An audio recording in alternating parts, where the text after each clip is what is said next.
Hi, I'm Susanna. I'm an author and a freelance book founder. I've self-published one novel which I will tell you more about later in this video. Today I'm sharing with you the books I'm planning to read for this year's Jane Austen July. Jane Austen July is a month-long readathon all about Jane Austen, her works and her time period. You can find more information about the readathon from the hosts of the challenge: Katie from Books and Things, Marissa from Blatantly Bookish, and Claudia from Spinster's Library. I leave the links to their channels in the description. This year, I think, is the 8th year of this challenge. Last year was the first time I had the time and small enough to be read pile to join the challenge, and I had a blast. So naturally, I want to take part this year as well. There are 7 challenges in this readathon, 5 books and 2 screen adaptations. There's also a read-along associated with the challenge. I won't be participating in the read-along because I had already decided what I wanted to read before the read-along book was decided. But if you're interested in joining the read-along, this year's book is Emma. Anyway, without further ado, these are the books I'm planning to read this year. The first challenge is to read one of Jane Austen's 6 main novels. So these obviously are Pride and Prejudice, Sense and Sensibility, Emma, Mansfield Park, Persuasion, and Northanger Abbey. My choice this year is Sense and Sensibility.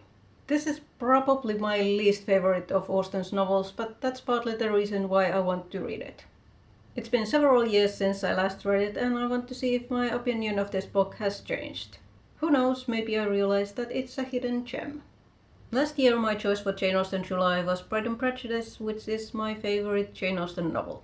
It's also one of my all-time favorite books and the perfect book to practice something that I hadn't done before, which was annotating a novel. I made a video about the annotating process and what I learned from annotating a novel. You can find it here, and the link is also in the description. Now, I haven't annotated other books since then, but it was so much fun that I want to try it again this year.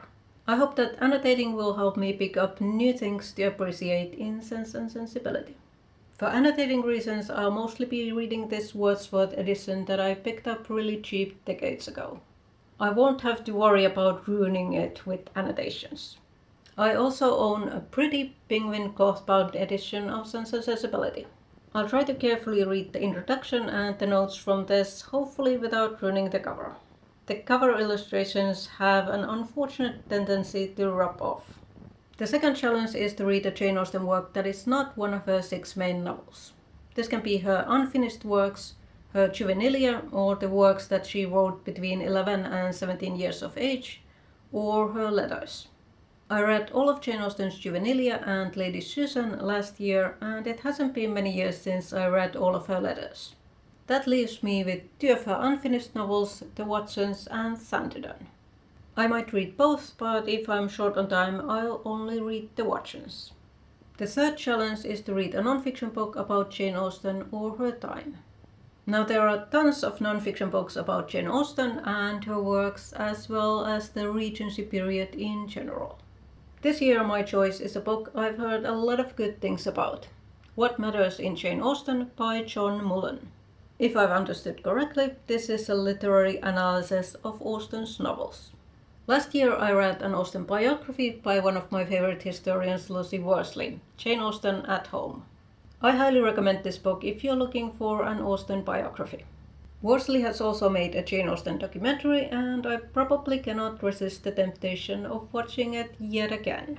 The fourth challenge is to read a retelling of Jane Austen book or a work of historical fiction set in Jane Austen's time. Last year I read Much Ado About Nada by Uzma Jalaluddin. I enjoyed this so much that this year I decided to read her other book. So my pick for this year is the Pride and Prejudice retelling Aissa at Last by Uzma Jalaluddin. Like Much Ado About Nada, I think this book is about a Muslim family living in Toronto, Canada. If you want to support indie authors, I have 2 recommendations for you. Last year I also read a really funny Pride and Prejudice retelling of Love and Beer by Amanda Darcy. If you're looking for a kiss-only enemies to lovers romance between a brewer and a vintner, I highly recommend her book. And I obviously can't pass the chance to do some self-promotion. My novel Katie is a modern retelling of Northanger Abbey. The main character is an avid reader of young adult paranormal romance and absolutely certain that the guy she has a crush on must secretly be a vampire. If you like somewhat snarky narrators who constantly break the fourth wall and make fun of overused young adult tropes, Katie makes a fun light summer read. Besides Ayish at Last, I'm hoping to read the first draft of the as of yet nameless Pride and Prejudice retelling I wrote last November. I'm hoping to start the second draft this fall. The fifth challenge is to read a book by a contemporary of Jane Austen. There are so many options to choose from for this challenge. Last year I read Maria Edgeworth's Belinda. One year I definitely want to read Anne Radcliffe's The Mysteries of Udolpho, but I think that will be the year when I read Northanger Abbey. I remember liking Sir Walter Scott's Ivanhoe, so one of his books would make a nice alternative for this challenge as well. But this year I decided to go for Frances Burney. I loved Frances Burney's Evelina, and ever since I finished that book I wanted to read more from her. I considered reading Cecilia already last year, but since it is so thick I decided not to. This edition has around 1000 pages, so there's no way that I'm going to finish this in July. I'll probably finish this sometime in early September. Challenge number 6 is to watch a direct screen adaptation of a Jane Austen book. For this challenge I'm going to watch 2 Sense and Sensibility adaptations. The movie version from 1995 and the BBC miniseries from 2008. In this Jane Austen collection I also have the 1981 BBC miniseries of Sense and Sensibility. I might watch it as well if I have the time, but as it's not as good as the other adaptations, I don't mind skipping it. I'd rather rewatch yet again the 1995 BBC adaptation of Pride and Prejudice, as it has become a bit of a tradition for me to watch it every summer.